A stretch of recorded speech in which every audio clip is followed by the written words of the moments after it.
You know, I find it very curious how there's such a disparity in audience ratings on Rotten Tomatoes compared to the user score on Metacritic for the film Black Panther Wakanda Forever. Just 5.4 on Metacritic, nothing special. But 95% on Rotten Tomatoes? Seriously?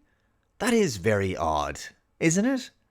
I mean, I can imagine there's people out there who genuinely enjoyed this film and who thought it was very entertaining.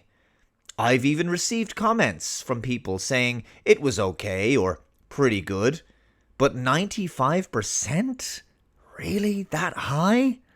Considering the film didn't exactly offer any seriously new, innovative take on the superhero genre, I mean, sure, I'm completely biased, what with the fact that I have an almost allergic reaction to films with poor storylines, dull characters, and cringy wokeness, so of course I thought this film was utter rubbish. But that's me. I'm weird that way. But nevertheless, I'm sure there's lots of people out there who love rubbish films and were happy to give this a high score on review aggregator sites such as Rotten Tomatoes. But still, 95%? Consistently now for over 2 weeks. That does seem just a bit odd to me. Oh well. I guess there's no accounting for taste, I suppose. After all, Star Trek Discovery has an actual fan base. Extraordinary. But getting back to this 95% Rotten Tomatoes audience score for Black Panther Wakanda Forever, shouldn't 95% be the kind of near perfect score reserved for films that are considered all-time classics, all-time greats? I mean, films that are iconic and groundbreaking and culturally significant, that are widely revered as being some of the most influential movies ever made. For example, Casablanca has an audience score of 95%. Are we seriously saying that Black Panther Wakanda Forever is as good and as cinematically and culturally significant as Casablanca? Heck, Citizen Kane only has an audience score of 90%. Taxi Driver, 93%. Casino, 93%. Dead Poets Society, 92%. Heat, 94%. Gran Torino, 90%. 2001 A Space Odyssey, 89%. High Noon, 89%. LA Confidential, 94%. Gladiator, 87%. The Untouchables, 89%. A Few Good Men, 89%. Blade Runner, 91%. Remains of the Day, 89%. A Bridge Over the River Kwai, 93%. Apocalypse Now, 94%. The original The Day the Earth Stood Still, 87%. And by the way, this is just a totally random list of great films that I chose off the top of my head. It's a Wonderful Life also has a score of 95%, by the way. I guess Black Panther Wakanda Forever is one of the greatest films ever made, folks. I wouldn't have thought it either. Yeah, I'm not sure one can truly get a fair reflection of the quality of a film from the audience scores of Rotten Tomatoes, like we once did. Regardless, according to Box Office Mojo, Black Panther Wakanda Forever has dropped off in its second weekend by 63%, which is by no means the worst second weekend box office decline, because, according to this article, Doctor Strange in the Multiverse of Madness was 67%, and Thor Love and Thunder dropped off by 68%. But still, it's significant enough considering that the first Black Panther film only dropped off at the box office by 45% in its second weekend. Now, as easy as it would be for me to once again bash Black Panther Wakanda Forever, you have probably already seen my review of the film.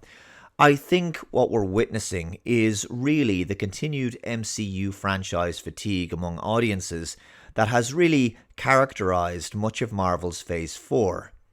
But there is a larger picture here, which is that the superhero comic book genre is also enduring its own creative fatigue.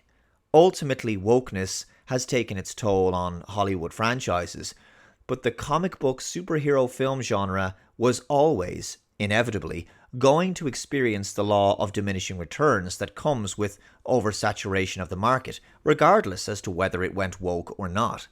Though we've had superhero films for many, many decades, the genre really exploded into popularity in the year 2000 with the first X-Men film, and from that point, we were just inundated with action films based on superheroes such as the Sam Raimi Spider-Man trilogy, the Christopher Nolan Dark Knight trilogy, Daredevil, the very, very forgettable Halle Berry Catwoman, the Blade Saga, Hancock, the two Fantastic Four films, Hellboy, Unbreakable, and tons more besides. And eventually, the launch of the MCU with 2008's Iron Man. And from then on, comic book films enjoyed almost complete dominance at the box office. In many respects, a young generation was raised on superhero films being their biggest pop culture influence.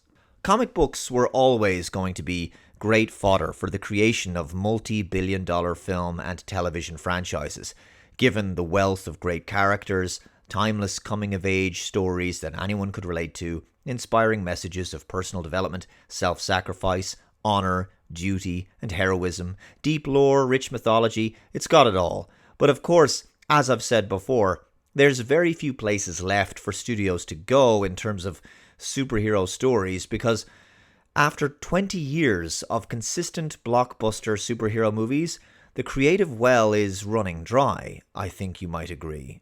That's not to say that the comic book film craze is coming to an end anytime soon. Far from it. Both DC and Marvel have ample projects in the pipeline for the coming years. But what does it really say about our culture that these types of films have become the dominant narratives in our fictional entertainment? There's a serious lack of originality and willingness to innovate and take risks in Hollywood, and I simply don't understand it, because it's clear that these films are not quite as profitable or bankable as they once were.